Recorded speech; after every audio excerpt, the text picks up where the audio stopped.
concoction, but I've mixed a couple of things. Sweet potato tuna mince. That's a concoction. No, it was decent though. I'm not, No. Say it again. Sweet potato.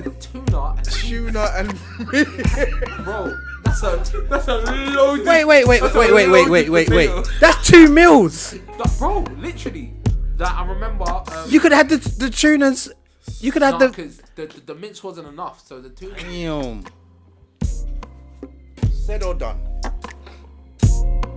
Okay. Yeah, but throw that in with heavy music, bro.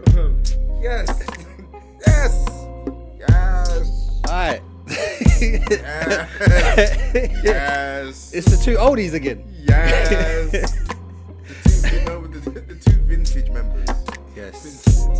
Aging like fine wine. Like fine wine. You can't find us everywhere, but we're about. The 70s babies. Oh wow. That sounds weird to even say out loud. Damn. 70s. Yeah. That's what it's 80s, no? 78. I'm early 80s. He's 79. I feel like 80s, but Oh, you didn't really see the 70s. no, not really. I was saying, you didn't see You didn't really see it. Flash before my You're eyes. about, but you didn't really. It's gone. You weren't outside. I've in got the to talk 70s. to you about one day off camera. I want to talk to you more about New Jack Swing Oh, it's my era. and how that was when it came. Yeah, I'm a big Teddy Riley fan, so yeah. When you're ready, let me know. yeah, man, that'd be Get good. paid. Episode 194. Coming up to 200. Consistent. Oh, we've got to get drunk. Oh yeah. We got Episode 50 was a mad one. We've got to get drunk. Yeah, I was a bit wasted. Drink for everyone. Gabriel, you're drinking with us. That day I will. Hey. How are you? Oh, it's been a minute, man. I'm okay. I've been out living life and putting my toes out there and staying alive. That's all we You can know do what I mean? sometimes. Staying alive. I've been okay though. Getting through some shit, getting through some work, getting through some life. I hear that. Moving forward though. It's like that Luke Cage thing. You're always moving forward. Watch Luke Cage again. No, actually don't watch Luke Cage. Actually don't. Season 2 was terrible. Fake Jamaican. Never talk about Luke Cage again. You know what? I'll be honest. Today or this last couple of weeks has just been just like a fast downhill. Like I'm just trying to like stay afloat and stay on the right path. But yeah, life is testing, man. Life is definitely testing me.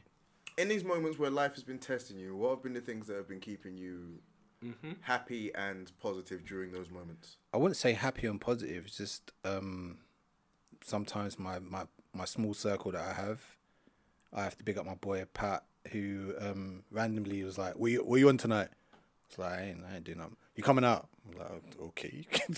And we went to some place. It was his friend's birthday thing, and it was in Shoreditch. And literally, like, you walk through the mirror, so it's like a mirror door. Walk through it, and like there's dominoes there, there's blackjack, and there's music blasting. There's a bar there. We were playing Ludo. We got competitive with it. Like it was mad, but no, things like that, and just catching up with friends and family and stuff. That's what keeps me like to the point where I'm not losing it yet. Mike Jack, nigga, bam! In action. Gabs, how are you? Yeah, man. You fighting this flu? Yeah, I've been fighting the flu. As I said to you, like, just feels as if I'm getting older, man. Like back in the day when I would have had a flu, it'll be gone within a couple of days. Whereas now, it lingers, and you get like the after effects of the flu, and that stays with you. Yeah, That man, it's not hazy, nice, man. that hazy days sort of place. It's not nice. And do you know what? I was chatting to my guy actually, and I was saying,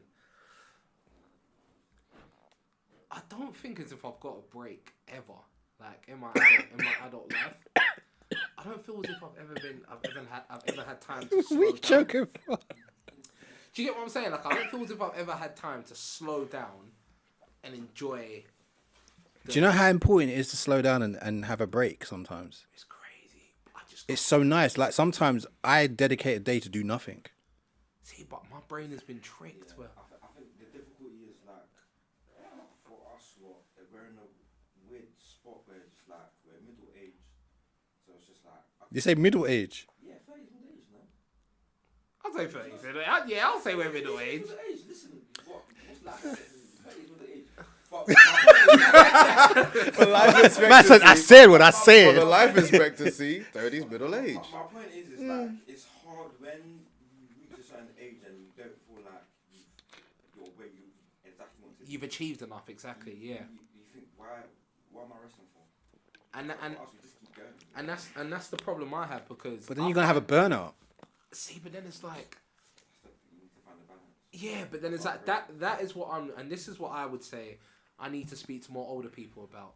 Because I'll say in my life, I don't really speak to people that have come before me that have done similar things to what I'm trying to do. Or they've navigated life a bit better. I never really have those conversations. And for me, it's like, I need to start having them conversations because there's times now, even with dealing with my artist, for example, it's too stressful. Certain things are just way too stressful, but I just feel as if like it's been made too stressful because I'm not taking time out to It's so slow important. down. It's so important for your mental to sometimes have a break, Yeah. even if it's a short break. It's a break from the norm. Like sometimes you need to shut off. It's like your laptop that's constantly on. You're gonna heat up. Yeah. Yeah. And Yeah, like you said, like sometimes- it is important to have conversations with different people. Because there's that for your own mental health, but then there's also taking stock of everything that you're involved in, like especially when it comes to work with artists. It's like sometimes to stop thinking about, right, got to do this, got to do that. Yeah. Take a step back and look at, this is where we are. Without being in the work mode of it, just to take it all in for yourself. Yeah. Because you'll be doing so much, you'll be going through so many things that you don't actually stop and go, oh, okay.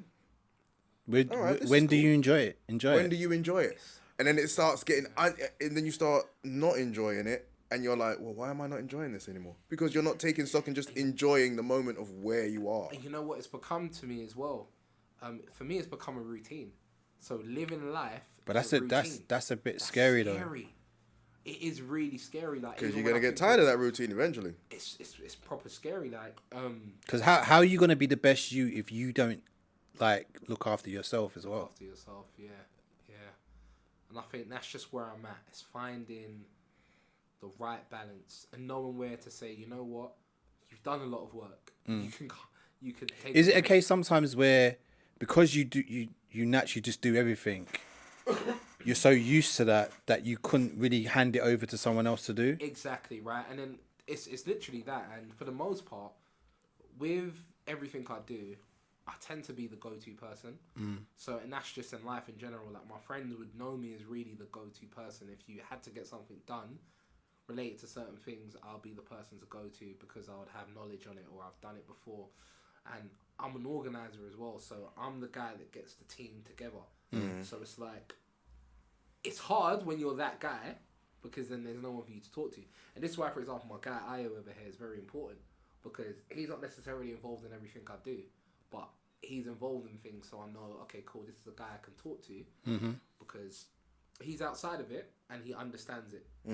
But in general, I need to start talking to people that have been in my position at my age, and they're now older, in their 40s or in their 50s, 60s even, and I need to get advice from them on how they navigated it. Because the worst tough, thing man. you want to do is when you get to a later stage in age and look back thinking, oh, I wish I should have done that time, or I could have done that, or gone to here. Or, like, you don't want to do that. Oh wow. All right. I look at my late 20s and 30s and I feel like I have no idea where the time went. Yeah. And I feel like I don't have any massively lasting memories of that time. And that bothers me. It's scary. Because it's not something I can go back and do.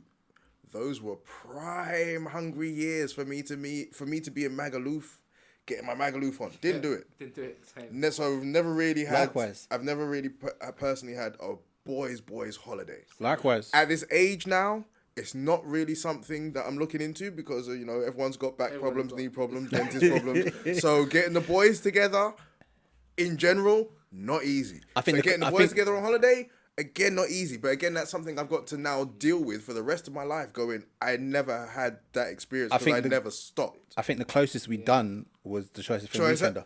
Right. That's the I closest we done to a that's the boys' closest, holiday. But never had that. And it's the reflecting on the fact that I've never done that. That's now going to replay in my head for that period of time is going to reflect in my head as I get older and older and older and see things that I really wish I did that I still kind of want to do, but probably never will because I'm an adult. It's scary. Like, You know, I got responsibilities. I got to be mature. it's scary because, and it's even hearing you say this, for me, it's a Council bit of a tax.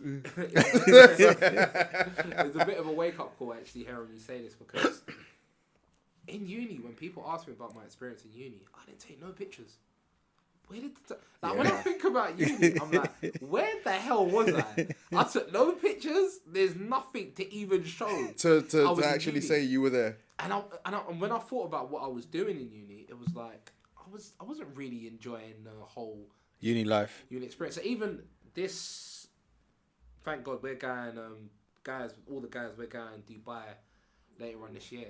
Okay. that's the first Work time, or break. wedding. But that's Okay. the first time all the random have Nice. got together and Yeah. so that I'm looking forward to it because for me it's like it's never like we didn't do it in our early 20s. Yeah. So it's like we have the opportunity to do it now, and I feel as if it's the best time to do it now. That's great. Now that we ain't crossed over yet. Yeah. Because we're going for a wedding, so that just shows you like the people in our circle like we're crossing over. We're getting to that stage where we've got bigger responsibility. Does it make you think, raw, this is really adulting now? Exactly, Like, right? It's scary. It's It's scary. about So that time. Listen to O speak about it and say what he's saying. Say what he's saying. It's refreshing because it's like you're basically explaining to me how things can end up if Yeah. the action isn't taken now. it's so true because like he said And that. is literally. He said that, and I'm like, yes, yes. Yeah. That's how I felt. I'd never done the boys' holiday. I never, we didn't do that. And it's so crazy. I don't know. And the problem, how, and yeah. the problems I have now is that with social media and younger black people today who have a lot more freer money, and because of social media, they're showing you how it's being spent and where they're going and the things they're doing, and the dream locations that some of these people are ending up in. That you're just like, I wish. I feel like they're not showing what they've done to do that. No.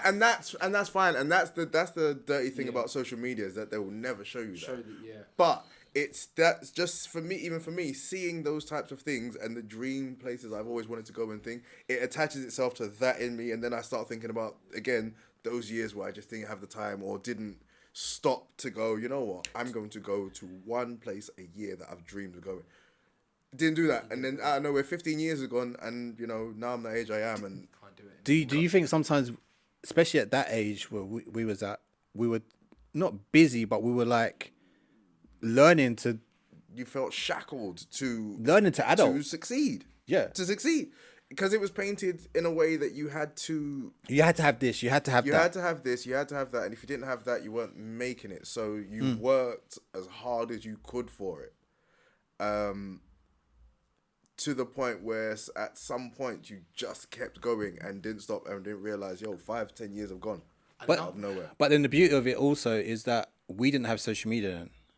So we didn't have that pressure of do this, do that. It was just rather Make it than look like this, make it look like Yeah. that. Yeah. Even another thing, like I think you need to give yourself credit for as well, is the pressures of being a black man back then. For me, would have been more difficult. Why do you think that? The reason why I think they would have been more difficult is because now there's more opportunities due to evolution. So just due to the passing of time, there's more opportunities for us, right? Whereas I believe, like, because when I look at my older brother and I look at the opportunities that were available for Like him, the accepting and inclusion. yeah, like the opportunities that were available for my older brother aren't the same as the opportunities that are available for me. And my older brother's only he has 10 years older than me, and he's only 10 years older than me. So I'm looking at the opportunities I have, and we have conversations about it. And he's like, it's interesting because when I was your age, it wasn't that easy to do this. Yeah, And it was- especially different job fields as well. Like Exactly, you did, right. they either wasn't there or just wasn't available, Exactly. the door wasn't open. Exactly. You didn't even get through the door. Yeah. And it was easier as well. So I was thinking about this today because I've just come out of work and I'm looking for a new job. And I was just thinking, I remember my mum used to say this thing to me that when she first came, she literally walked in, fresh from that, she walked into Pizza Hut. She knew the job. They said, yeah, cool. And they trained her on the spot. No CV. Oh, No CV. Good times, boy. No, excuse me, y'all didn't They'll just hire look at you like, Y'all yeah, hiring? It started today. yeah. You can't do that now. That's true, you know. You used to have the whole, I wish I could just walk into a place now. What? You have to print out the CVs and walk shop to shop. Yeah. Oh, You have to do the covering letter too. y'all hiring? Y'all hiring? So yeah, like sometimes I think when you look at things like that, the balance is different. Yeah. The cost of living was different. Everything 100%. was different. Yeah, So some things were great for us, and other things not so. not so great. Yeah. So yeah, it's crazy. And to Get a talk portion of about, chips for 50p. oh jeez, hop on the bus for like God knows how much. And speaking of which, Scratch offs. a topic. Doctor job. Don't get me Dr. started on job. that. Speaking of which, Glue. we were talking off air. A wonderful subject. It's not even good. It's We- just something that will unite every single person I think there's listening. I think there's every a lot. single person in A this lot of people room. can relate to this. Oh, It's entitled "Have You Ever Been So Broke?" And what I mean, as in, have you been so broke to the point where you're hopping bus, train to get to work? And when I say hopping, you ain't paying for shit. Like, you know the stations where there's no ticket inspectors, no barriers. You're going there just to Maryland. get to work. Maryland, stranded. Old school Maryland. What? Old school scratch cards. Like, who wants to go first? Reveal your secrets. I would say the first job I had in M&S. We was working in Ealing Broadway, but Okay. why that job was a bit annoying is because we're on a 20-hour shift. Ooh. But it's not a 20-hour shift where you complete it across 2-3 days. No, 5 days. We're in every day. Damn. And we're from Southeast London. So every day we're paying adult travel card prices to get go to to- Ealing Broadway to work for 4 hours. So every day we would do this. And it just got to a stage where it was like, we're not really making money. This is not making sense. I'm spending £50 a week. But then when it comes to my salary, I'm only making like 150. So it's like, for the week, so it's like, what am I? Cool. Yeah, So we got into child tickets. But I'm all, like, imagine me And trying to- the child ticket makes a different noise, doesn't and it? it makes the free beeps. So it makes the free beeps. So we're just doing it. The doing child it. ticket. Oh, I remember my them God. days. I've done that. Doing I've done it. that. So it's fine. But then we've got uncle at Ealing Broadway station. Ooh. Every time we come, we say, "Look at you, big boy." And then big boy like you, right? So what he used to do. So uncle had a little. Uncle had a little setup for us. So uncle was like, "Listen." Oh, right. He was like, "Listen, just get the adult one, so you get to this place." Oh, the single. Yeah, and then I would let you through the barriers. Ah. So you don't have to pay coming in, and you don't have to pay going out. Oh, bless that uncle, man. So it was like, literally did that for like 3 months. Did that for 3 months, and then at the end, I remember when we left, me and my guy, before we left, like he liked whiskey. That was his thing. So you got. And Oh, then I got him 2 that's big lovely, bottles man. of That's a whiskey. beautiful thing right there. But for us, it got to a stage where it was too expensive because we were like, we're not making any money. And at the time as well, we were only working so we can have enough money to put down a deposit for our uni place. Yeah. And at the time, we didn't have our student finance. So there was quite a few things we were paying for. But it was like traveling to work every day, only to work 4 hours, but paying £10, £11 did not make any sense to us. And it was like we was just wasting money. So I would say then. But yeah, no, there's definitely been times like when I've been in uni and I've had a job and I've been ever been so broke. You have £10 to your name and you're about to do something. Cause that's when Spotify chooses today I'm alive. Spotify comes Today the money must go. and they take all that money. Yeah, it's things like that. It's things like that I've been through. Ralph said, you know what? Yeah. I've been in situations where I thought all my direct debits came out, innit? Oh. Yeah. And I've gone on a date. Spending. Oh. When the card said decline, I was like, what? There's money in there. And this is before telephone banking, innit? So I'm just like, Yeah, you're finished. Yeah, no, you're done.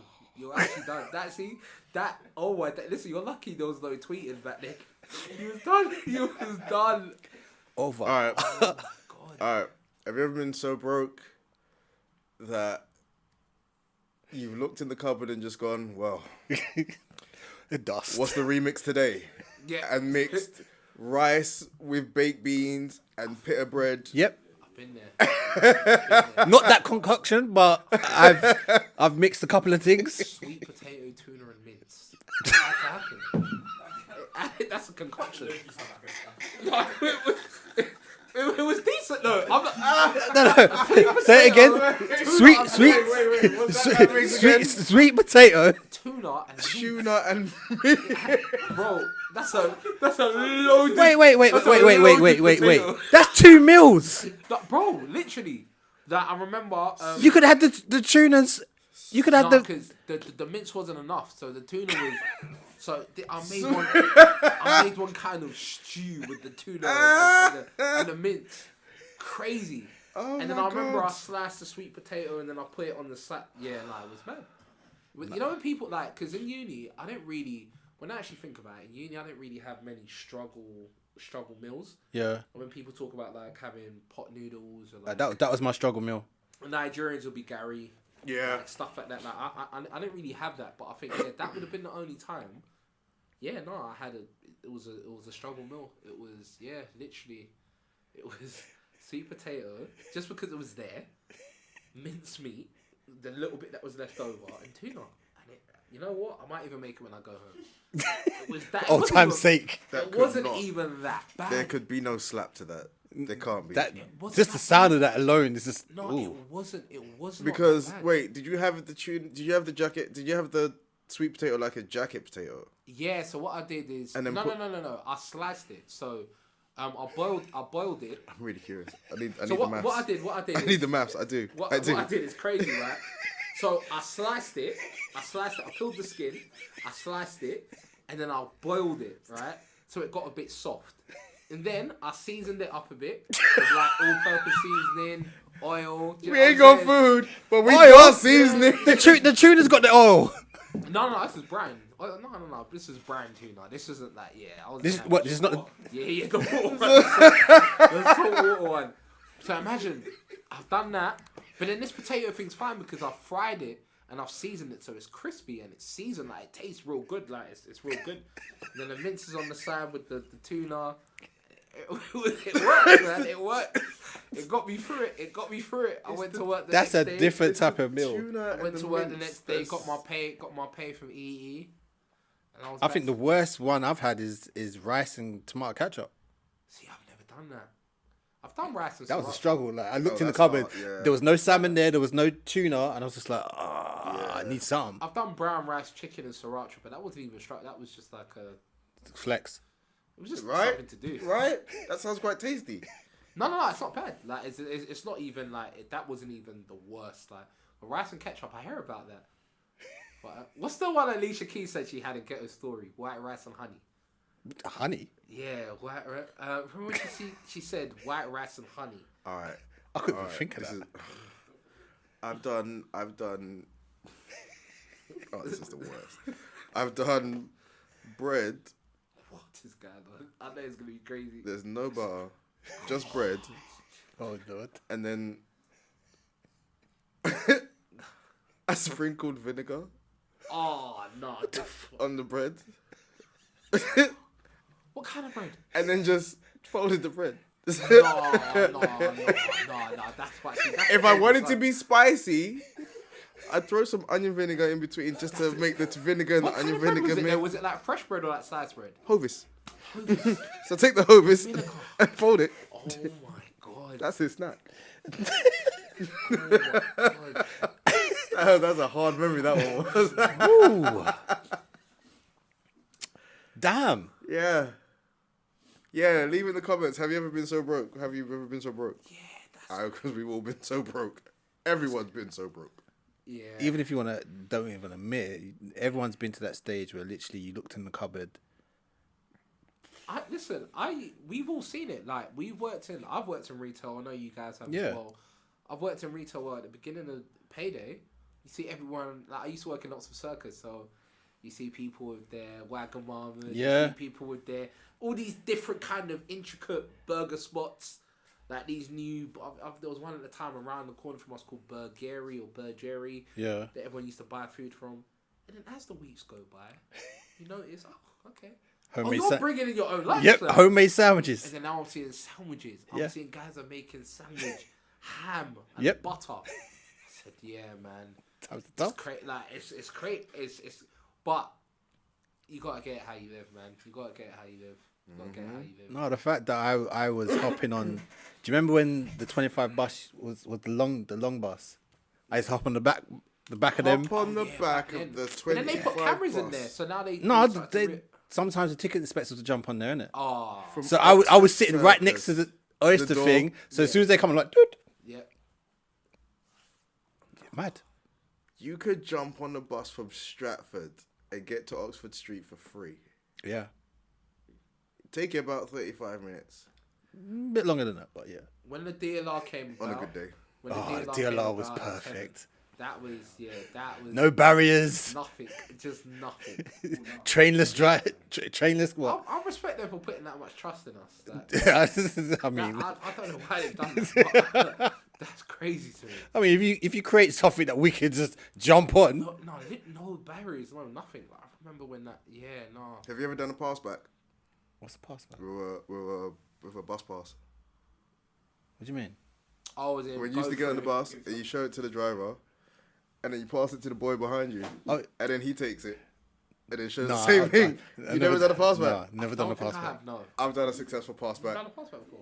I did a successful pass back, So you use the quarterback. Like- and it worked. No, it worked, and I did it. It was someone else's ticket, and he gave it to me, and then I gave it to someone else, and then 3 stops later, the inspector got on, and then and then I lied and said I wasn't who I was, and then he found out who I was, and then they sent a letter to my mum, and then they took me to court for it. Oh, Oh yeah, no. That, Oh. And he took me to yeah. court for Yeah. it. And I was like, wait, are you serious?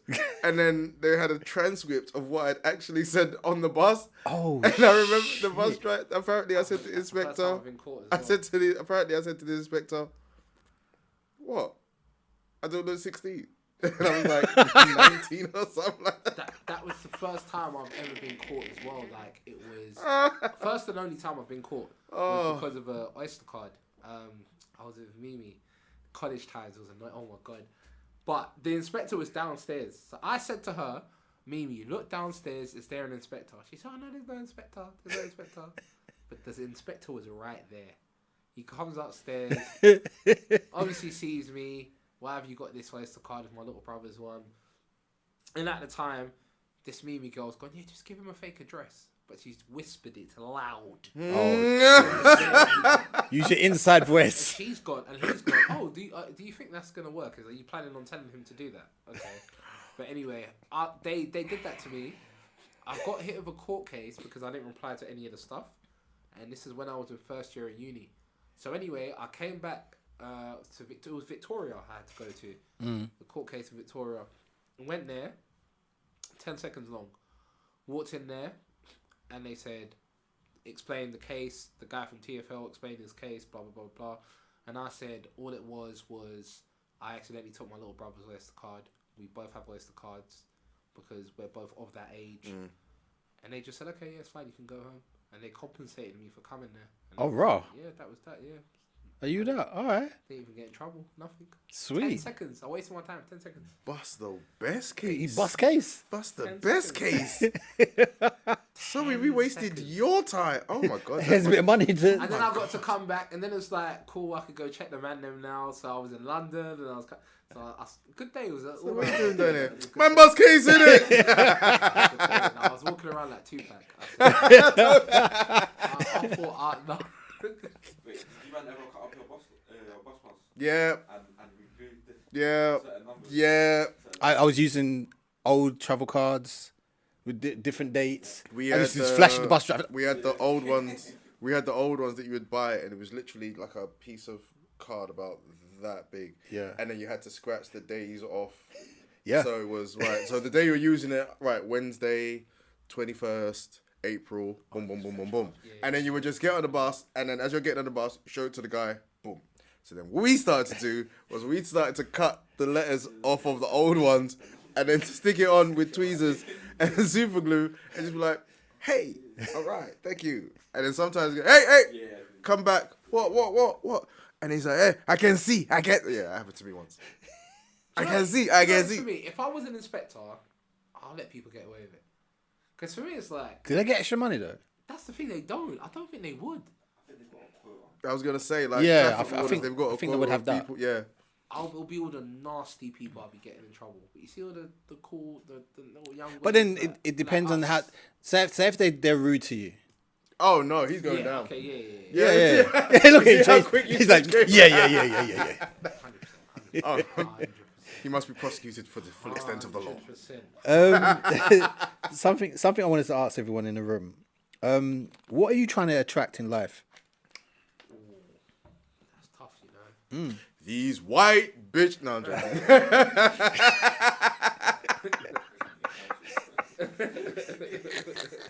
It's tough, you know. Do you know what I would say? Do you know what I would honestly say? Genuine people. Okay. Genuine people so I can create, so we can have genuine experiences. I would say for me, I'm realizing the older I get, I'm realizing being around moral people, it's not that easy, you know. It's not that easy. It's not that easy being around genuine people. It's not that easy being around moral people. It's not that you know, because I said this to you when you met Doug. And I said, imagine how crazy that is. You sort of gone somewhere and you was involved in a show of some sort. I was speaking to my friend about that And you've met Doug and he's exactly... because you thought that we knew each other from I thought you time. knew for years. And I said, what?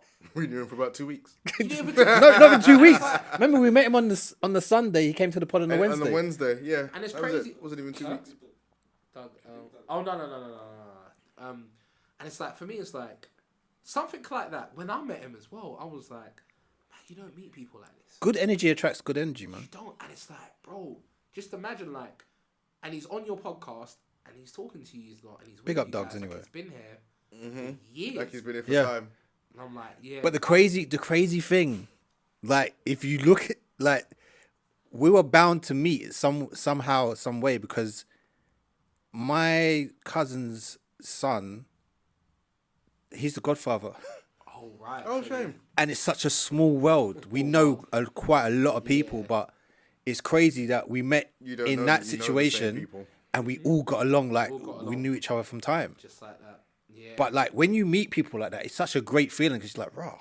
Like, For me, that's what I think life's about. Attracting all the right people around you. Attracting all the right people around you. And because I don't think life is fun to live by yourself. no. You need to create experiences. You need people around you. There needs to be moments. And I think, so it's all about attracting all the right people around you to that.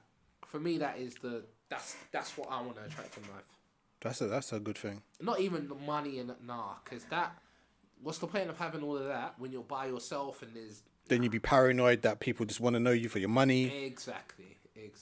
What about you, What are you trying to attract? Happiness.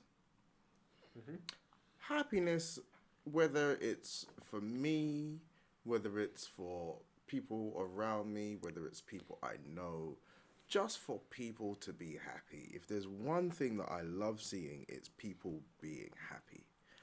It's a bit contagious, isn't it? I'm I'm starting to do this thing where I've been doing it for a while, but it's stepping up now, where I just like to talk to strangers. Whether it's on a train, in a shop, somewhere, I'll end up just talking to a stranger and just have, for that 10 to 15 seconds, you see that person smile. You don't know them. They don't know you. You don't actually have to have that moment. But in that moment, it's just you and another person just sharing just a normal human moment, both being happy for a few moments, and then you go about your lives. You may not think about that moment again, but you know you've had a moment where there was a moment of happy. You know, like, if you're out and you see a beautiful shape on a beautiful woman that makes you go, man, I saw something today. And you remember it. You may even go to something, you may see one of your friends and you're like, yo, you okay? Yeah, man, I'm cool. Oh, you see, there's a beautiful woman just walk by. You're like, nah, this thing I saw earlier. You remember, so it's something you remember. So, in just talking to strangers, I like that moment. Like, I was on the train yesterday, my daughter had a dancing competition in Gravesend.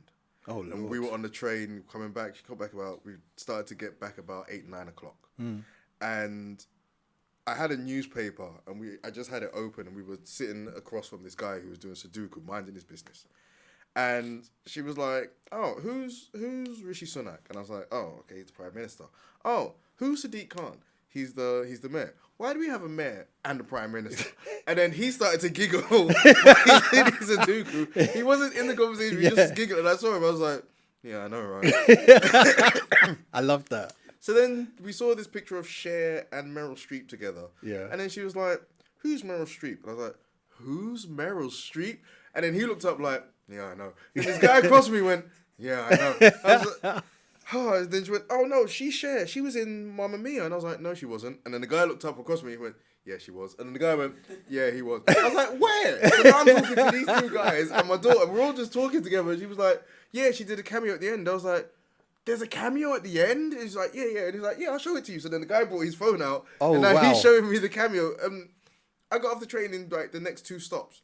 Said goodnight to him, but just had that. I like that. I think that's community. I think that's what we call That I love. And I think we lack that. I'm finding as I'm getting older. I think we lack that. As I'm getting older, I'm doing that more. Like when I see black men on the street, if we make eye contact, I don't give them the. I always go, oh, cool. You having a good day? Having a good. It just says, you good? So have we reached the age where we're just like, what's up? What? You good? Say that's. Yeah. But it brings me such a joy because I know that whatever stereotype is being perpetuated about us and black men amongst us, just with that look, it's, you good? You good? All right, keep going. Keep doing what you're doing. You keep doing what you're doing. You smell good. What you wearing? Cool. No, maybe not that far. No, that's from. I'm sorry to bother you, but you know what I mean. And I think it's just that happiness just around me. So I try to radiate that as much as possible, so that it just attracts to other people. Do you know what I mean? That's nice, man. That's nice. Mark. Yeah. Besides these white. You're such an idiot.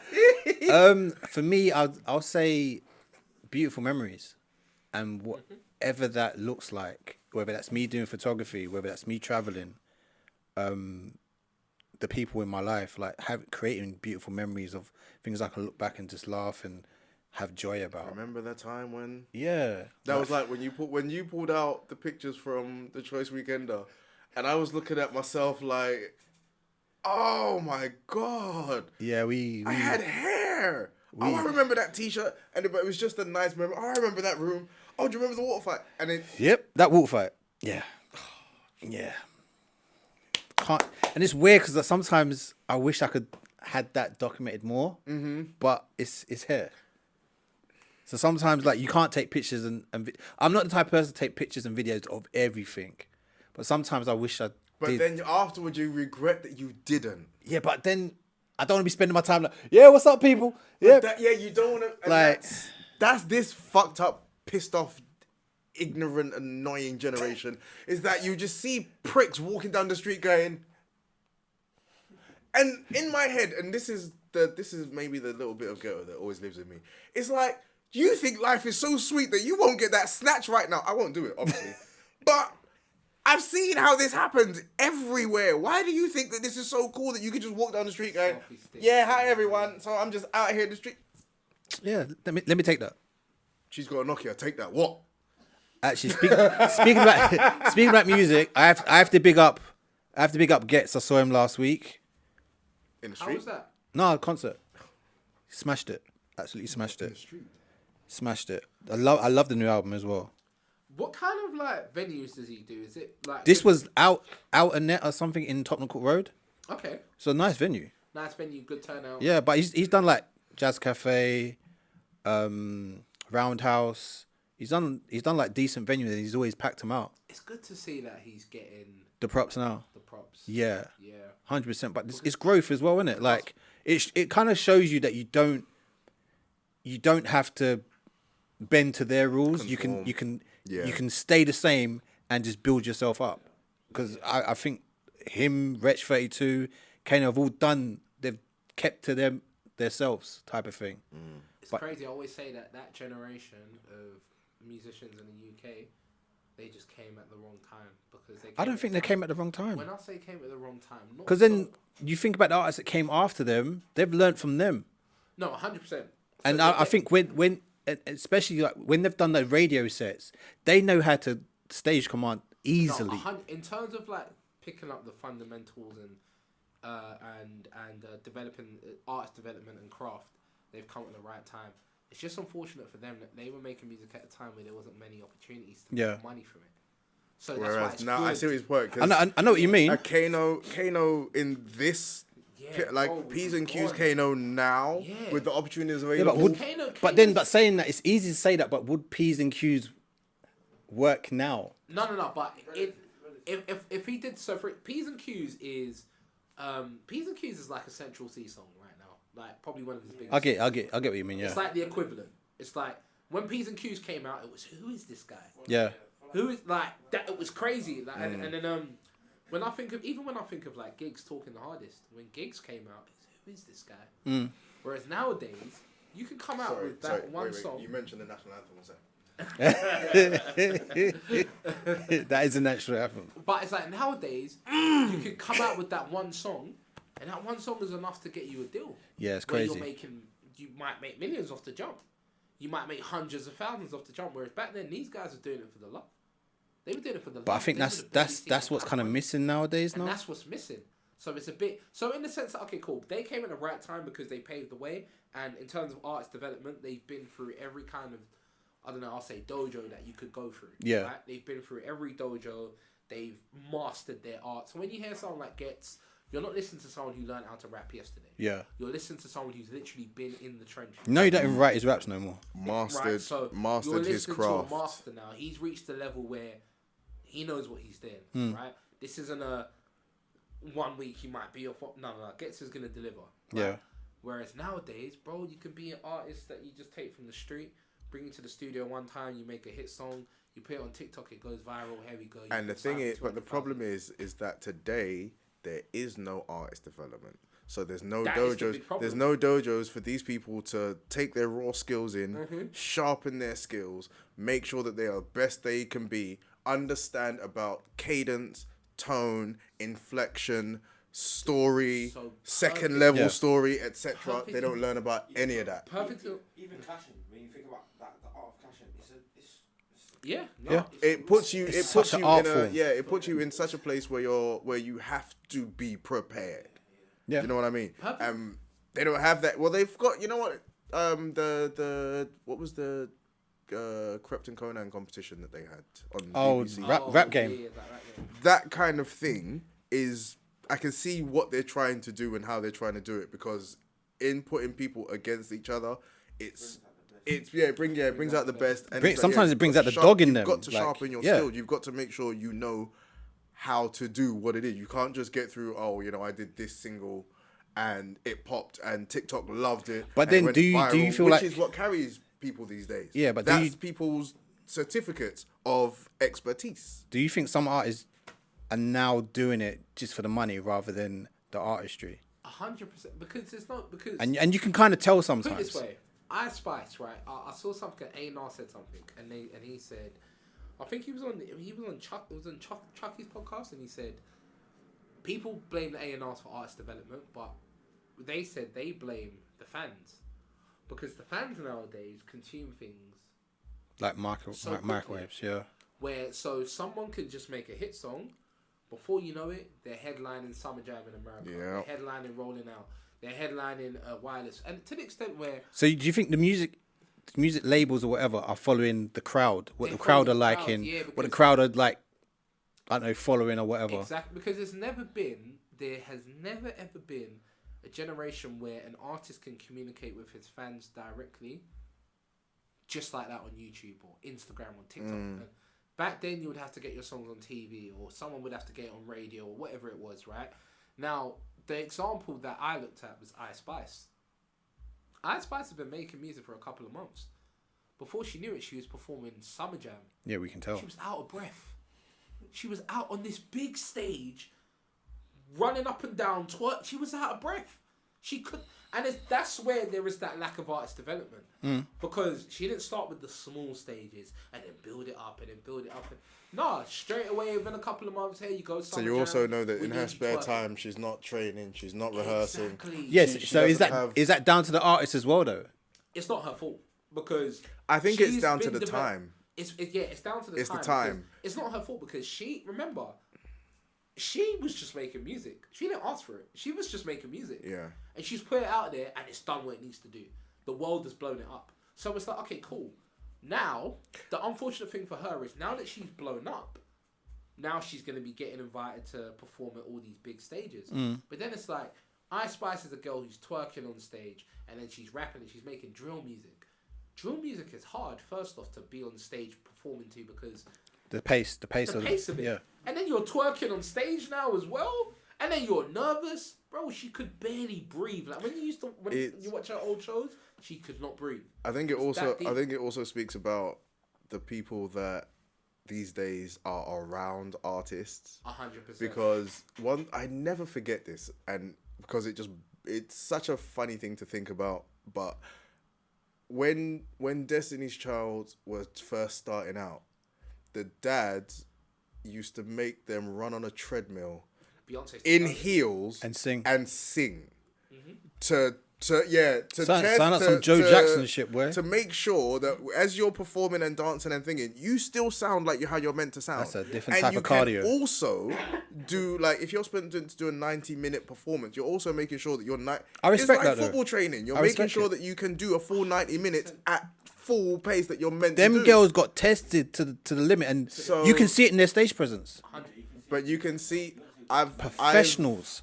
I've in my life watched Ice Spice perform once. Not a full set, just one song I watched. Has she got enough material for? No, and I wanted to see. Sometimes you're just like, What's what the the hype? fuck is the fuss about? Let me find out. Watch the performance. And one, the track was playing in the background. I hate that. Pisses me off. Hate that. Two, she didn't sound. You couldn't hear her properly because she just kept twerking all the time.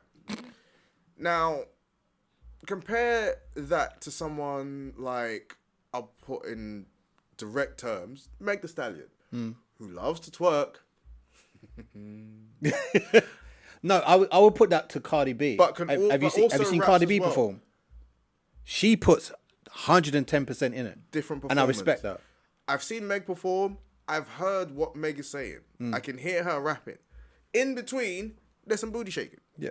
But Naturally. it doesn't. But with Ice Spice, it's more perform, sing, hey, Booty. cheek time, hey. Mouth is away from the mic, so it's now. And I like the jelly. And shake it like jelly. You know what that is though as well, right? What are you giving your audience? You know what that is as well. So when you look at Megan Thee Stallion and you look at like her come up, she had 1501.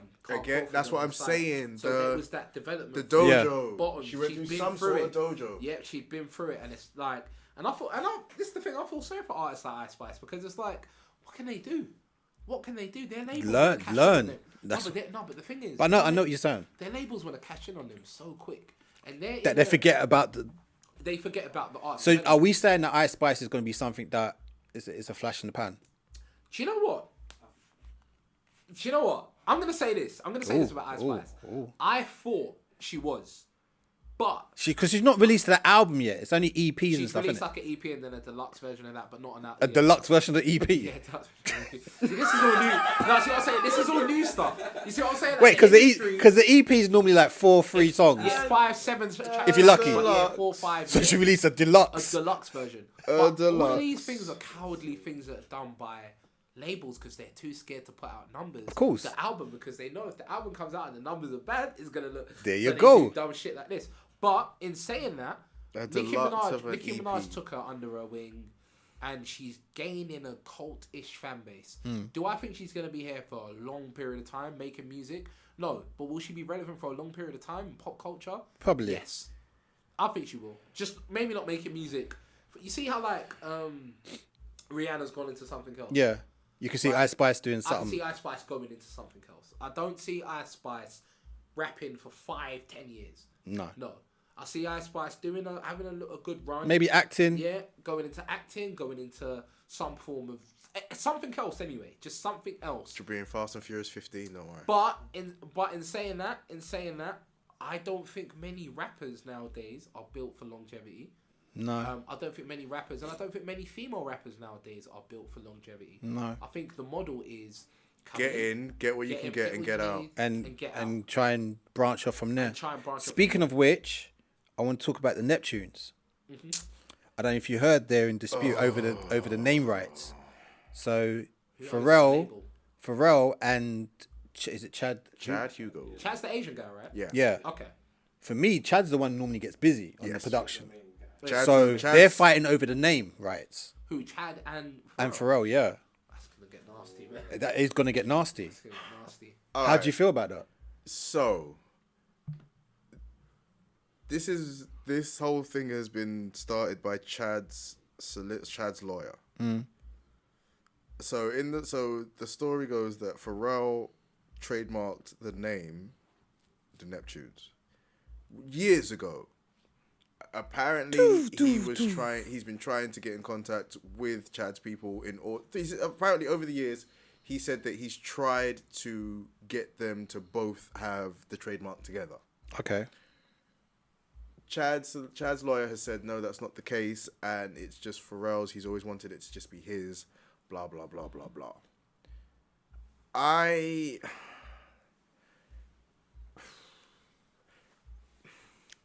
I hope this doesn't even make it to court, because, like with this whole Diddy thing, it will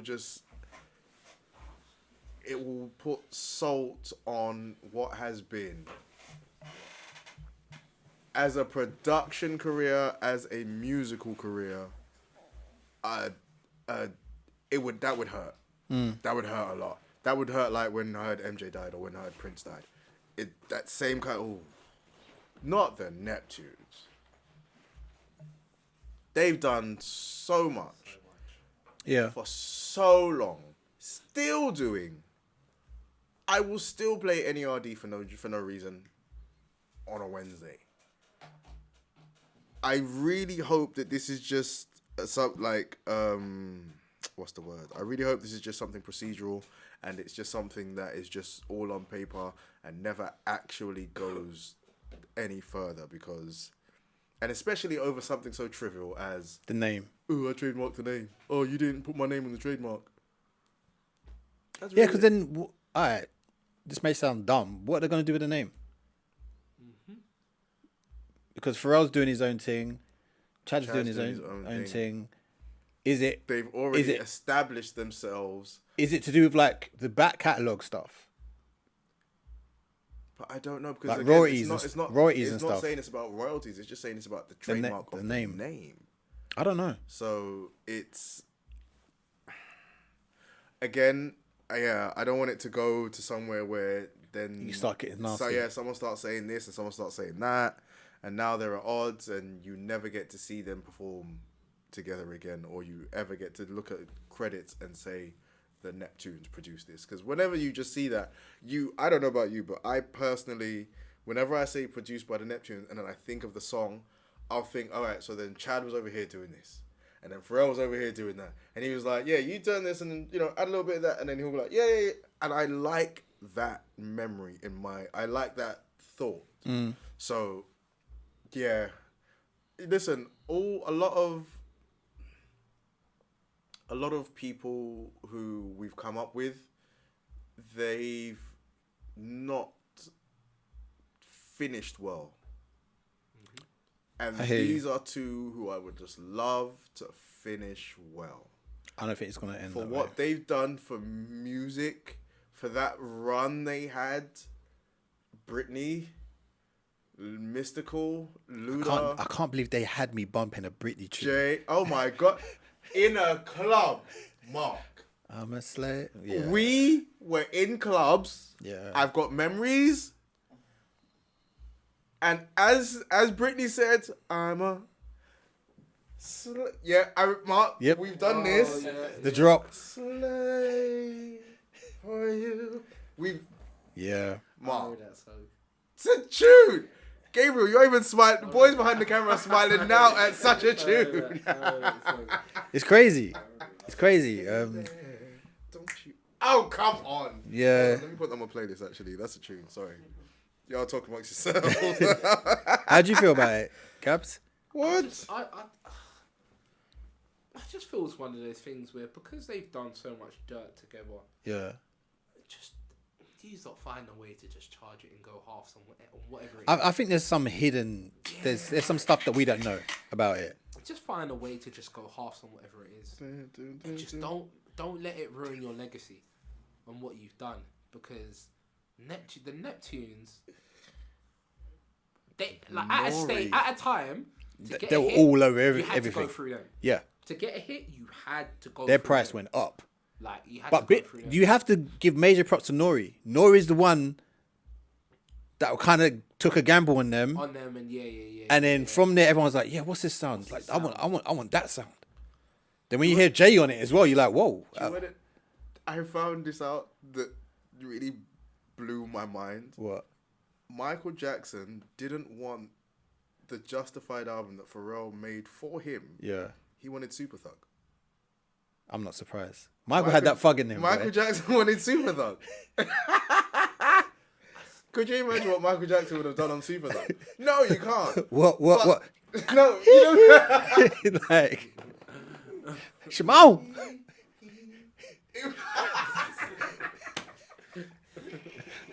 Wait a second. Super fuck, you know. What's Michael on, boy? What's he on? That would have been all right. It would have been I reckon interesting. that could have slapped though. It could have worked though. Well, because- the Fong song was meant to be for Michael. That was made for Michael. Not the actual Fong song, but the beat was made for Michael. Cisco talks about it all the time. It was not meant for He him. could have done that. So what? Oh God. Yeah. Michael, yeah? Yeah. It could work. Yeah, Mike can make it work. Those drums are too hard for Mike. No, he can make it work. Them drums. They're not because he's not gonna the pockets that Nori's sitting in. Mike's not gonna sit in them type of pocket. He's gonna do something else. So I reckon That could be a fug Michael, boy. Yeah. The ad-libs were sick. I think it would be strong on the ad-libs. It will definitely have a There's so many tunes that And his I love hearing about like producers and writers and stuff when they say this was meant for this artist and it didn't fall through, so it went to. I've already told you. So with Liberian Girl, right? As crazy as it sounds, when I was younger, I heard Tupac Unborn Child first. Letter to My Unborn Child. I'm not surprised with you. Because I was. Because But when I said because I was a kid, I was like we know early primary school. that's why we know it makes sense. So Tupac for me was like that. He was the original. I was into Tupac and Biggie. That was where it was. I didn't listen to. How old was you? No, I think around probably 6. Like, Tupac and Biggie, you know. Yeah. What a child. No, but I didn't remember. No innocence. But I remember Teddy Pendergrass, I Barry always tell White, people, Aretha I didn't Franklin. have James Brown. I didn't have that. Remember I talked to you about not getting No childhood. Yeah. Yeah, you was a gangster straight away. Yeah, because I had an oldest brother. You was in Lewisham, so yeah, you was a gangster. Henry Hill. and it's like Bullet Boy is based on Henry him. Hill. He was Henry Hill. Yeah. My life, I wanted to be a gangster. The music I was listening to at the time, the way I got introduced into music Reflected your environment. was for older people. Older people. So it was for me. It was, for example, Tim Westwood on Fridays. Before Tim Westwood became popular, and I'm talking back then on Sky. That was the time, but I ain't saying that man's Back name. then on That man's cable, name. was it Sky, where you had to go on the channel and it was just a blue. Yeah. The radio script, to listen to the radio. And it was Yeah. just Tim Westwood on Friday. That was me. He was putting us God, that was onto. a period. That's when I got. Like, imagine a 6-year-old Gabs this gun finger everything.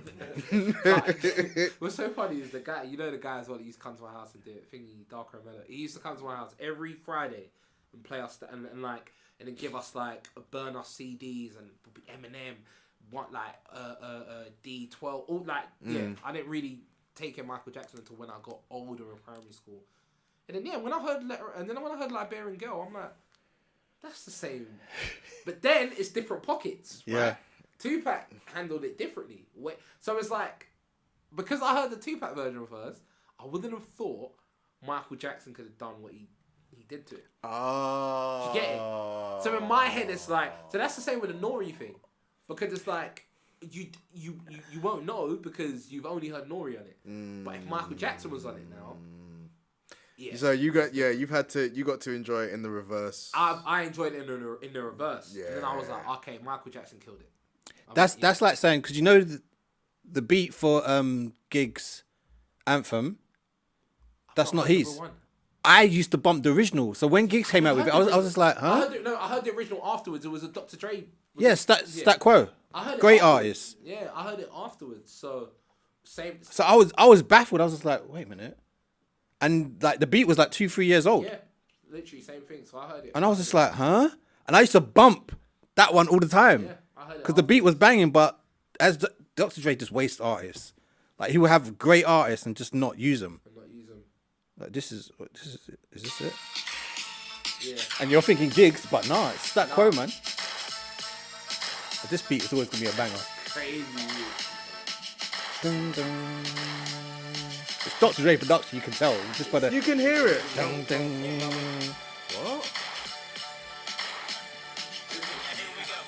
He flows over this. You I what? don't think we'll get copyrighted for this either. It never came out. What's this?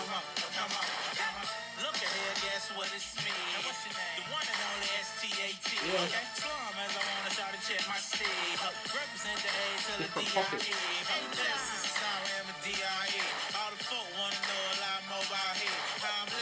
Yeah. So Giggs is more of a throw a line out, pause. Yeah. Then throw The another stop, line out. the stop, start. Yeah, so he's letting it breathe. So it's different pockets. Whereas with them, it's a different approach. So yeah, man, that's the great thing about music, though. It is. Like sometimes you hear certain artists on certain beats, you're like, yeah, that was made for them. But that's why, like, I have this conversation with H all the time, where she will say to me, "I don't like this beat. This beat doesn't sound good," and I'll say, "You're the role of a rapper, an artist, is to make the beat good. When the beat is simplistic, that is when an artist It's what you talent can really do comes to out, it. because now it's what you can do with it, right? Because sometimes you can hear a beat, an instrument, and be like, oh. It sounds good to But then listen when an to, artist but, yeah. does their flip on it, you're like, raw. And I always say, like, the most simplistic beats, a perfect example I like to use is Mace and Cameron, Horse and Carriage. Horse and carriage. Very Yeah. simple beat. But they made it work. But he made it work, right? LL Cool J doing it. Yeah. Simple beat. But if you're a good artist, you're going to know how to make that work. Something to this Put your song. magic to it. Yeah, Add your sauce. Add something that's going to make us... You know, it was recently... What rapper was it? Roddy Ricch. The song Icebox. Amarian? That's the only icebox I know. But this is you'll get what I'm so I heard the actual beat and it was I'm so cold. This no, it's called The Box, sorry. Oh, that Oh, I know what track you're talking about. Okay, so the is not a part of the beat. No. It was a plain beat. And they sent it to him and he's added the He was bored. That is crazy. For me, that is art. That is art. That is. But that's I'm gonna give you the because beat. that now makes, as soon as you hear that, Exactly. you know what's coming. Because Alright, what he this- does is this- he uses voice as an instrument. This may not be the best example, but I remember when I heard, I forgot the artist's name, that he done that track with Kendrick, and for me, Kendrick lit that beat alight. New Freezer.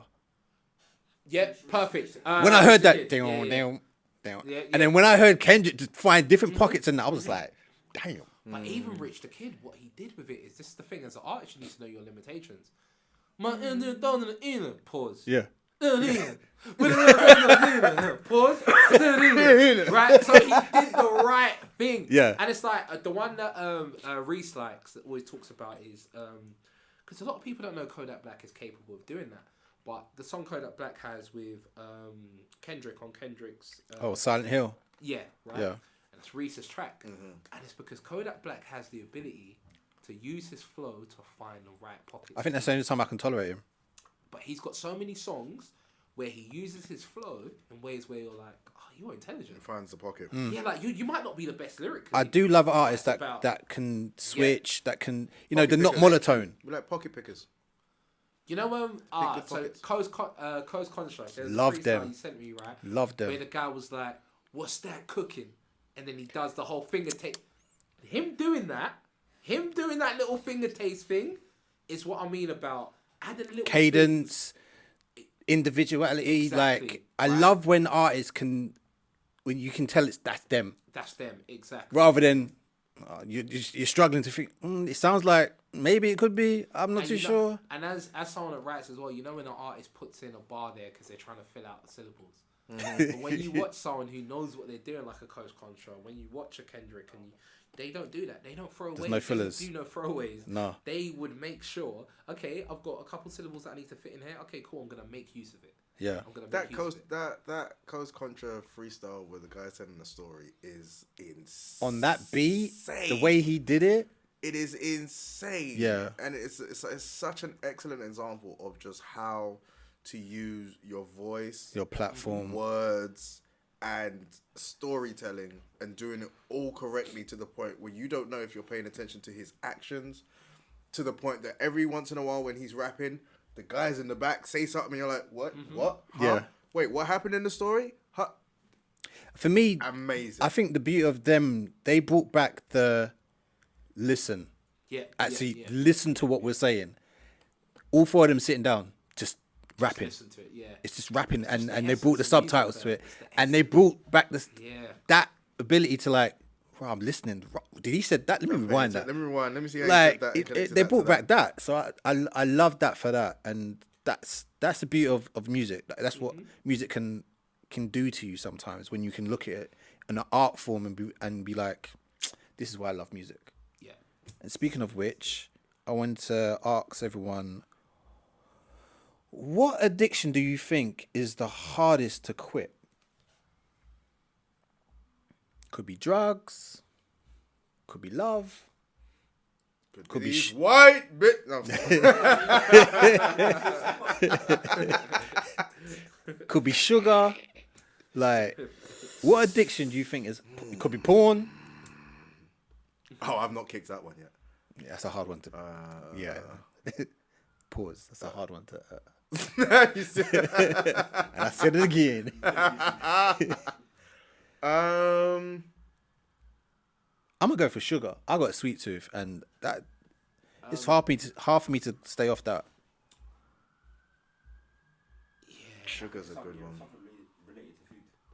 It'll be something. I hear people like, I've just gone teetotal, I've just stopped smoking completely, and they're the hardest one. Even porn.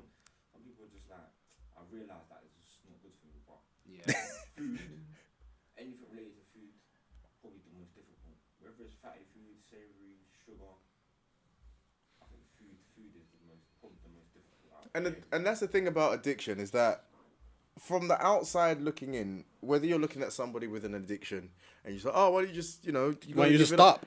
And this is from somebody who's looking on the outside. You're not on the inside with the person who's like, yeah, but it clears though.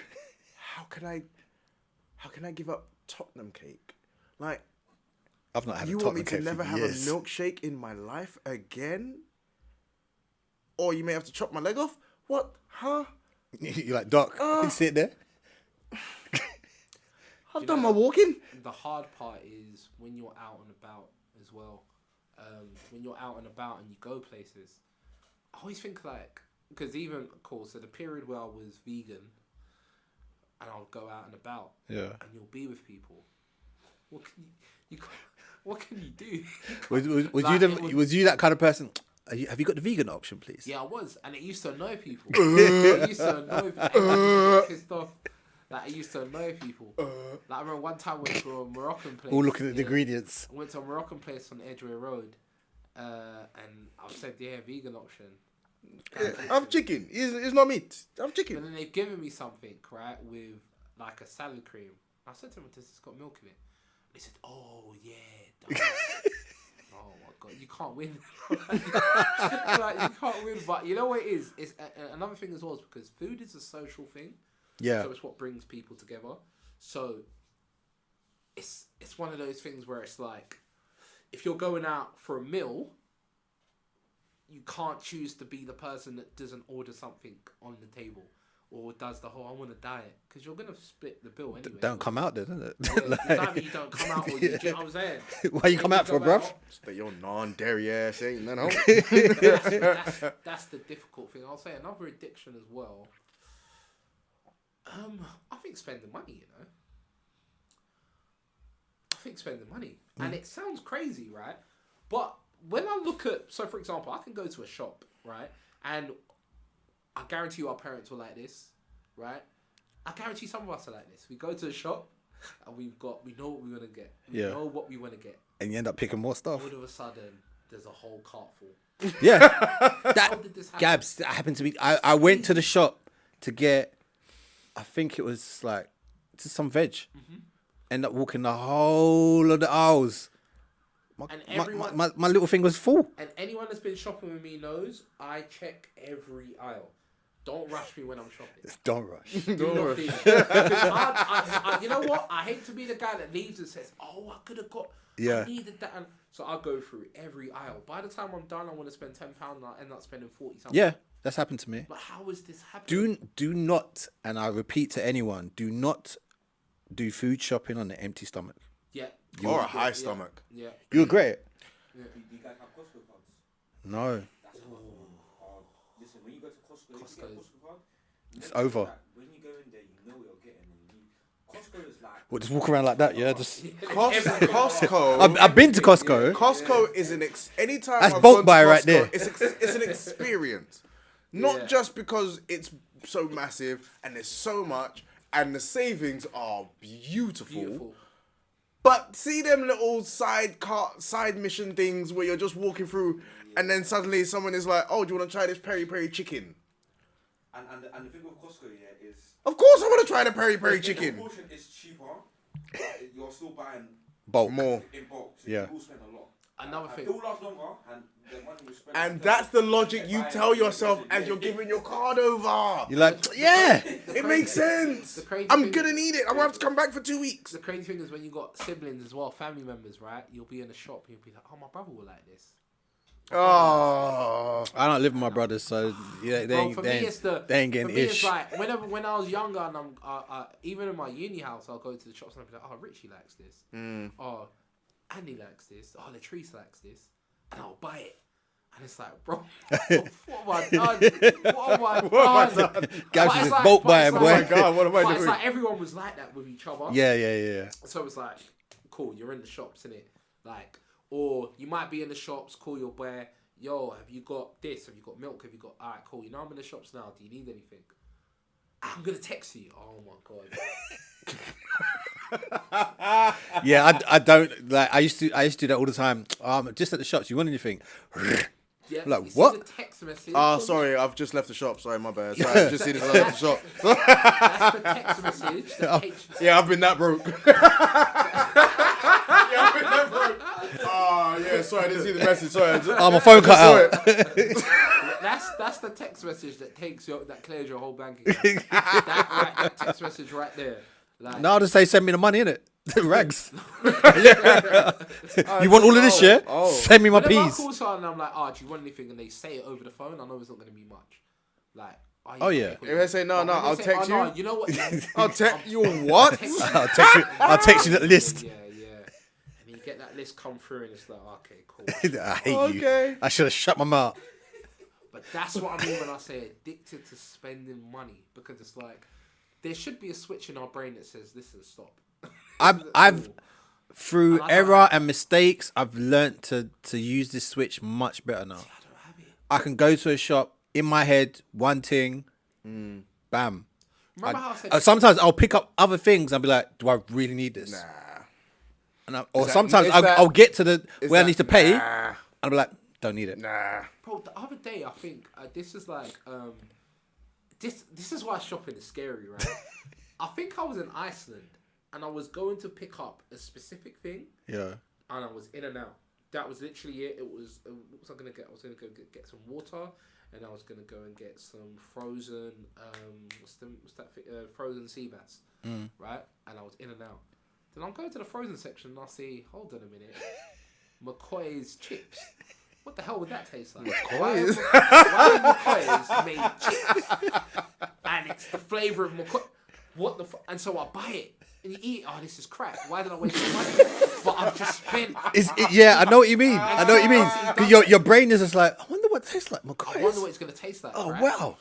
And that's what curiosity does. That's what Or when I go outside, I can see me, I'm an idiot, because I'll see water in like a box, like a special package. Best believe I'll buy that one. That's how I'm an idiot. Another thing is marketing is a big industry. Oh, yeah. They know what they're doing. So sometimes you see things and just like, this looks decent. I just want to try it. And it's just because of how they package it. Yeah, or a new flavour or something. Yeah. Happened to me today. I was in Iceland. Random. I went, you know what? Let me just go and get some random things and snacks and lunchtime things that I can make for my daughter for lunch and breakfast, dinner. I went in looking to pick up bagels. I ended up with frozen pizza, oven chips, and I walked past pepperami burgers. And it makes you think, what can this be? Why would pepperami make burgers? And you'll buy it. I picked it up. Of course, yeah. Read the box.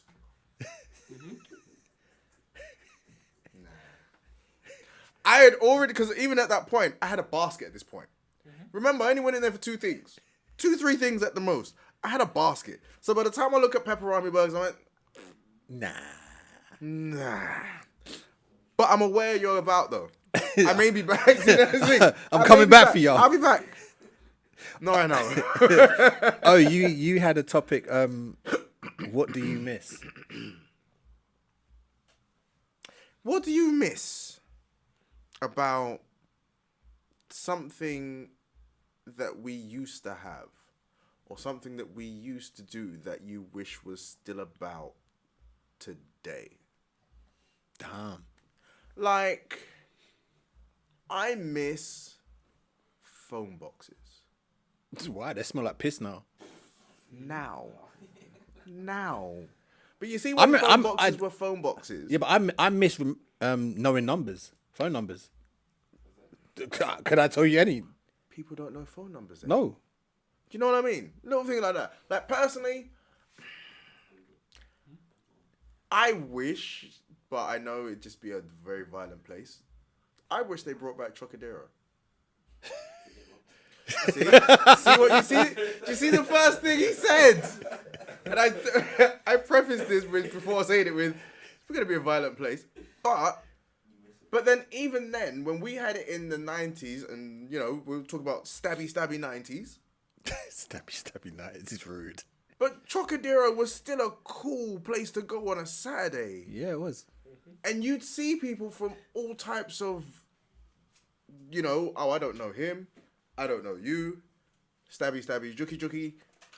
But you'd still be able to have a good time on any one of them floors, end with Millie's cookies, and you're going about your business. Oh, Millie's cookies. That is... Yeah, that is... Hello. I know my stuff. I was outside. You outside, y'all. Finish the day with Millie's cookies? Yeah. So I miss Trocadero. Obviously, I think... I can see why you say you miss Trocadero. Just look at Westfield. granted, it's just full of shops and shopping, but the experience of it is a I kind was of. at Chocodero for the arcades, man. That's what you were going there for. The bumper cars. There are bumper cars there too. Yeah, you bump into gal too. Hey. So what going for you? What's your name? Hey, easy days of dating. Oh, no. Actually, I miss can writing down. bring back I Chocodero remember with the- miss Yeah. writing down numbers on With the easy on a days of notepad. dating. What's your name? Spell that for me. It's a nice name, you know. What's your number? So where you from? What time can I call you? Where you from? Cool. Because this is like house numbers back. Hey. Yeah. Oh. Your phone and the dad picks up. You're like, Obviously, I'll call you after 7 where it's free. had to be done, man. I miss weekenders, like the Choice FM weekend. The joy that we had, like doing things like that. Yeah. There was never no trouble when we went. It was just people just having fun, just smiling, catching joke, theme parties. Like when raving for me was raving. People out there busting moves and everything. I miss Raven. So I miss Raven. the music because was sound. It wasn't such a. It was less of a show, and I think thank God because there wasn't any social media that everyone. You was get in a club, no one's picking up their phone because we didn't have that. People are sweating. Yeah, people on are the dance sweating. floor. I don't go out, so I can't say for sure. But I just don't think that people go out and it will be for a good 3 to 4 hours. The dance floor is just ram, and people are sweating and dancing, and you're not stopping to. And you maybe you and your girls will take a picture, boom, bam, but you're just there to Enjoy, dance and just smile, and your tune comes on, and then the guy across from you is like, yeah, this is my tune. You're like, yeah, this is your tune. You know the tune. We're not dancing together, but we're just like, hey, you know the song. Just that vibe and that Yeah. man. What about you guys? What would you say? My one is music videos. Ooh. So what I miss is The importance of the music effort videos. Music videos, and not just music videos. There's music videos, all the channels. So what was it? It was Kiss, Channel U, MTV Base, even VH1, the box. The box. I miss Cribs. MTV Cribs. Even though some of them I come to learn They that were made some up. of them were fake. Yeah. It wasn't their houses. Cribs. I don't VH1 behind the music. That was so good. Oh my God, yes. That was so good. That's a memory that I probably That's a good one. So I think for me, just that whole music video era, all the channels, I think that's what I. Oh, the music video era. That's when everyone had cable. Everyone had cable or Sky. You either had one or the other. If you had Sky, you didn't have the box. Yeah. Yeah, I'll say as well. I think back then people had more. People weren't as follow fashion back then. So back then people had like individual. They were more individuals. Whereas now everything's a bit more uniform. Okay, I get you. So all the guys look the same. Like JD Sports. All the women look the same. Whereas back then there was a bit more creativity when it came to it. Different hairstyles back then, for example. Like the finger wave.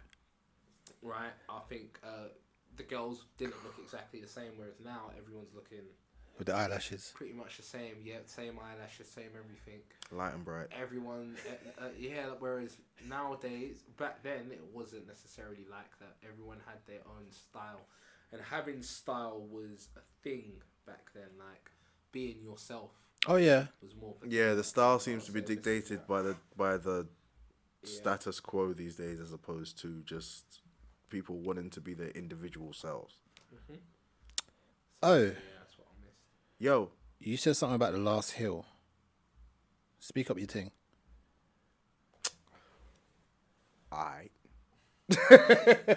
what was the last hill that you were willing to die on?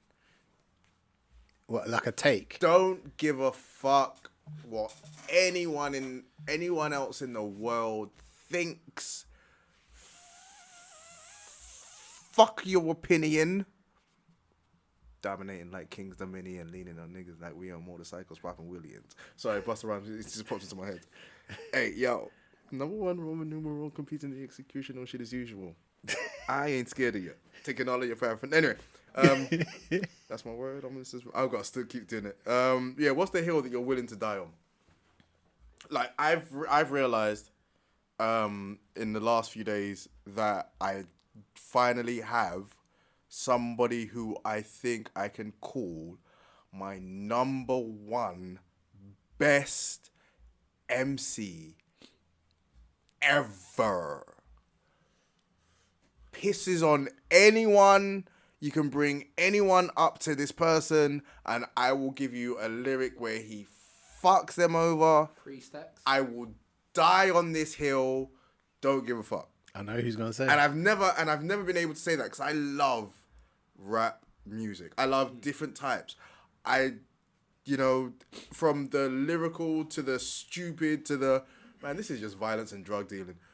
I love all in between, but I have somebody who I can say I will die on this hill and say this is the best rapper MC in the world.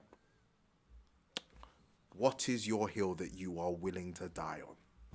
I thought you were gonna say the man's name. Oh, you want to hear? Fonte. There you go. Fonte from Little Brother. Oh, okay. He Foreign exchange as well. lyrically, Yeah, he's sick. I'm sorry. Huh? Fonte, they showed it to me. He's good. He was Drake before Drake. Yeah, he's good. And from what group, sir? Little Little brother. Brother. The UK? No. Oh, raw. It's a big bro. This is big, bro. No, not them. He's gonna die on that hill, boy. He's gonna die alone, boy. No, Fonte's very good though. If we're talking artist-wise, I have a few.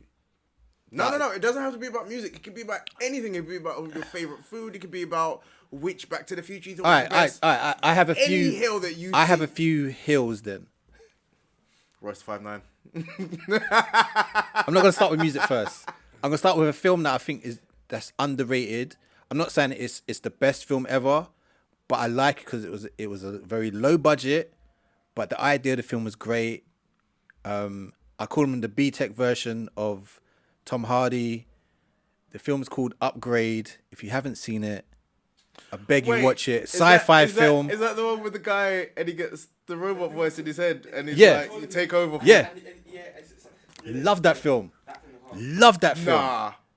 That film. brutal though. That film was if you got off first. Love that. I love the idea. Yeah, it got. And we're in a place now when it comes to films where a lot of remakes, a lot of reboots are getting done. So I like when an original film comes and it entertains me. I'm like, This took me and it takes you by I surprise. like that a bit. there. Yeah, I yeah, like that yeah. there.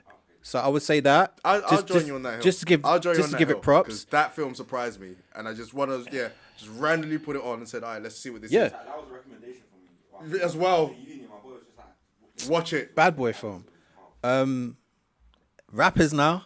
I'm gonna say Royce. So I don't think Royce gets the props that he deserves. Agreed. He's a sick MC. If you don't know about Royce, I encourage you to either watch his Funk Flex freestyle or his LA Leakers freestyle. Just to know. Busta Rhymes, I'm always gonna put up there because I don't think, I think people just look at Busta as like rah man, but don't he's do got that. bars. He can tell stories. He's got everything. Like stage presence alone kills it. And the other MC, I was always say Redman. Redman for me Yeah. does not get. Because your favorite rapper says that that's his favorite rapper. Eminem says that that's his favorite rapper. Like, yeah. Do you remember the Tonight's Night when he jumped on the Crisscross remix? Mm-hmm. Killed, destroyed it, absolutely destroyed that. Oh, that was a good time. Another hill. For me, I'm gonna name this person as the GOAT comedian that's living at the moment. Dave Chappelle. For me, Yeah.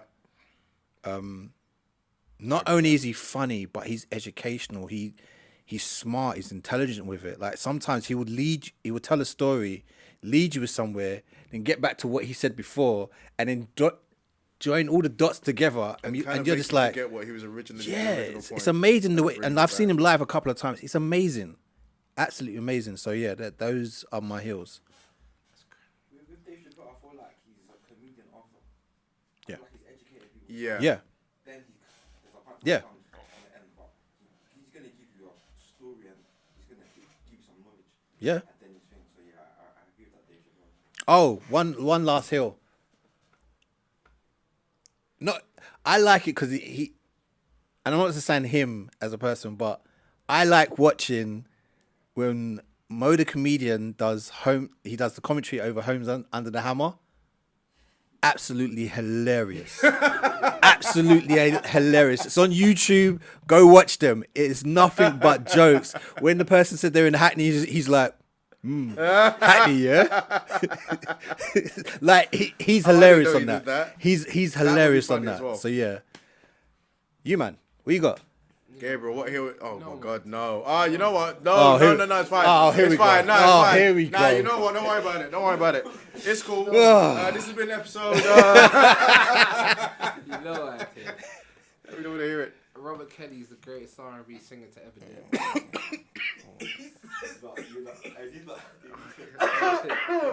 It was coming, and it's. Nah, he was the great and then the hill I'm prepared to die on is second best R&B voice. You after can do like R. a Kelly. Kanye, die slow. Second Slow on best- that hill, boy. Second best R&B voice after R. Kelly, or probably that could par with him a bit.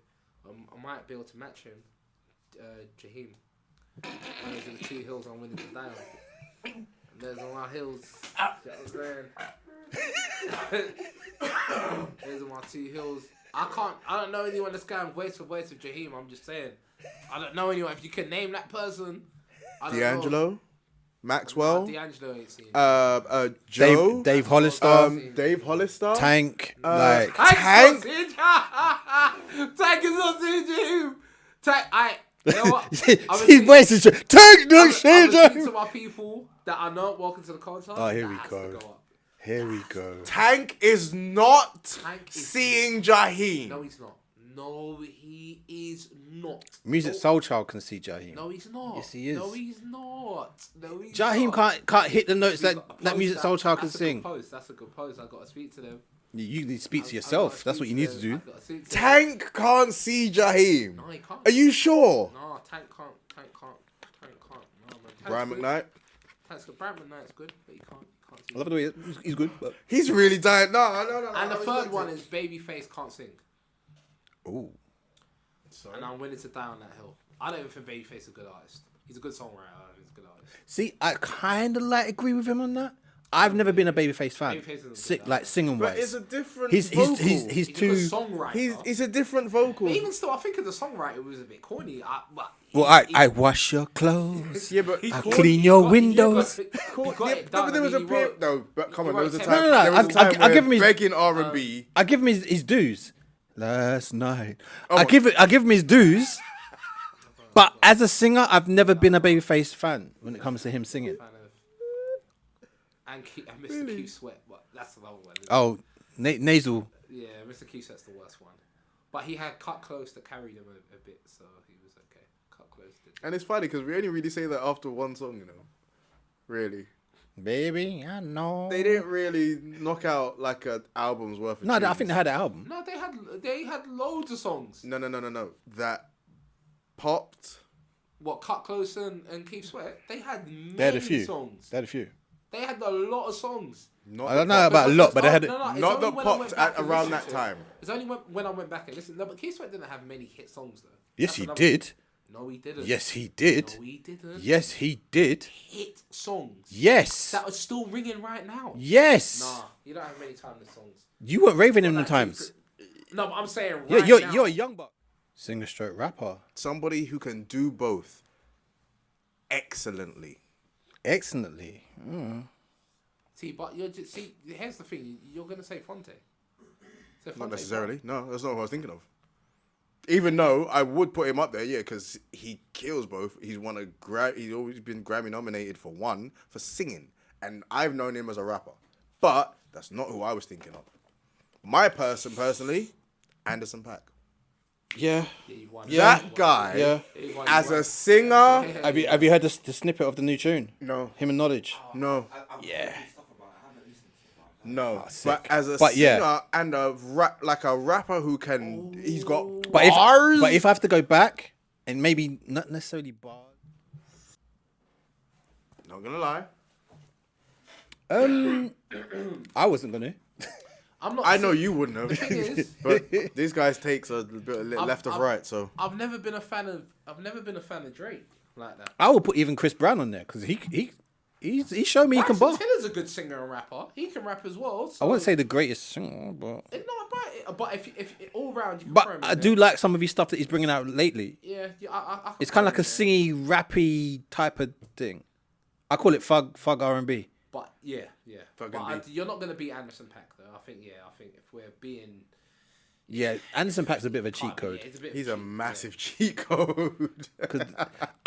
It's weird because when I think about Anderson .Paak, I just think of like a pimp.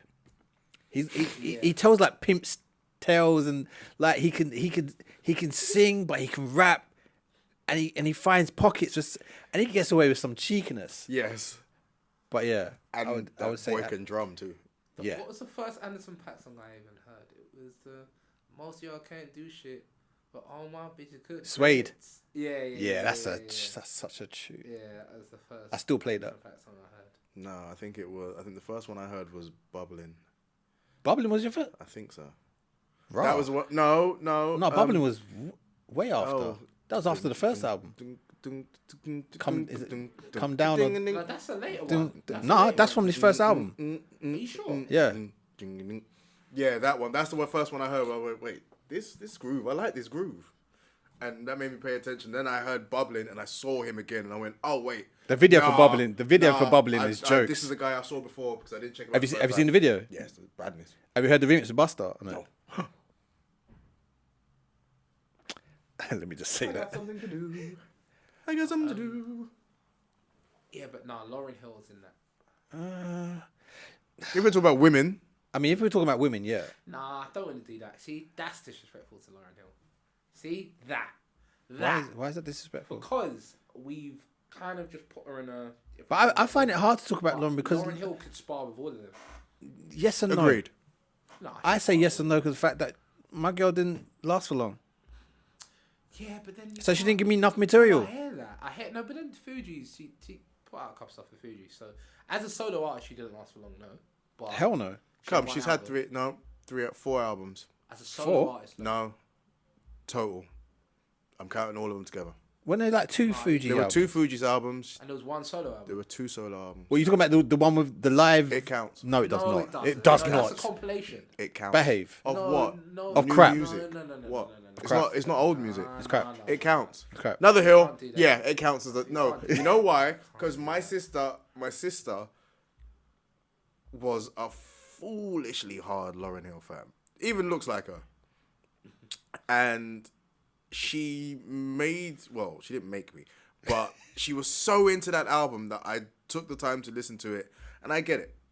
It's not the Lauryn you were expecting, but there are some beautiful songs on there. Yeah, great stuff. Lovely. And she raps on it. So that counts as an album. one- And it's new music. One tune, yeah.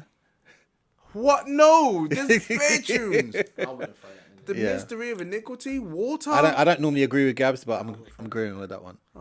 I'll put it down to the one solo. Yeah. That's and sad. One solo that she tried You to. can't do that. Then the 2 with Fuji's. Yeah. No, you can't do that. Live count? No, the live album counts. You guys have no flavor. But either way, if we're gonna count it, still, she hasn't really done much by herself as an artist when you think about it. So No, I see that argument. That's It's an that, argument but I that's can the same. understand, That's the same kind of. It's the Andre 3000 argument. But the thing with Andre 3000 is that But at least he's done more stuff with Outkast. He's annoying. The reason he's fucking annoying is that he'll Do say, you think we built him up so high that the point where the pressure just got to No, him? but we have reason to.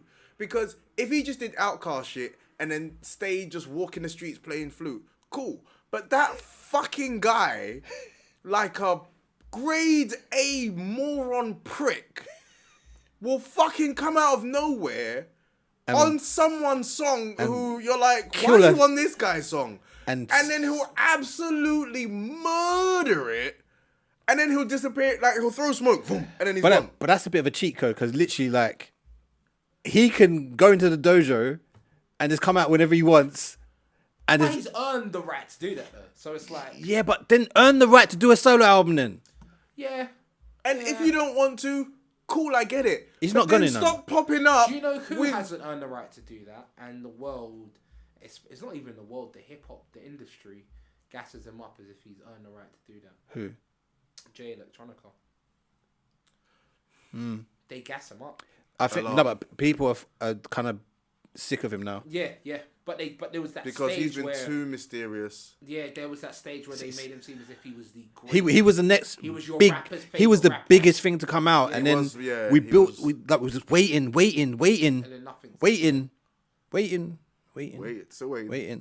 And then I feel like Jay-Z pulled him aside, like, look, you're bringing out music regardless. I don't care if I have to jump on songs Jump with on you. every And that's what single happened. song And then with after you that, myself. disappeared again.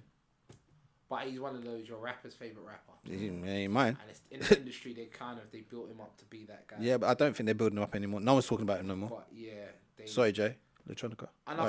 I think it backfired on them actually because I think they overhyped it. I think they should have just let him drop. Yeah. Yeah. But he fell out with Just Blaze as well, which wasn't a good thing. You don't but feel he's like- a producer himself, so it's like at least he kind of knows how. To Yeah, right? but Just But gave you the Blaze is beat Just of your Blaze. life, Just Blaze is Just and Blaze. you Yeah. cooked that, and then you fell out with him. Yeah. And that album was gonna be hot, Yeah. but we'll never know. Light of day. And what's crazy about it, I just remember like people always talk about Kendrick on Control, and people forget that Jay Electronica's Came right after him. Question, right? Did you fade start- that shit out. Did you not ever get into MF Doom? Yeah, Did I? Because I didn't. So I want to know. What, Did I? we got Love. What is this? Like a love. 3-hour show or something? Like Yo, we, innit? we Yo, got- we're MF trying to, Doom, we're was trying he to the wrap guy? this Was thing, he? Would you man. say he was the guy? Yes. he was unique. Okay. He had something about him, and the fact that And he with the added thing of the mask, and then I heard he lived in London for a long time. and then Yeah, he's he was from doing sold out he's shows here. in like He was the Shoreditch born here. vibes Oh, he's and born that. here. Yeah, he's from the young people in London. He's a still rocking London with MC. him. He was born and raised He here had and like a moved there. huge cult following amongst like. No, the he young had a kids. massive- Yeah. Which is following. that's another thing that I loved about him. He was Is that relevant still. he made me feel like Slick Rick. Like, yo, Yeah. no matter how much you love this guy, he's still from the ends.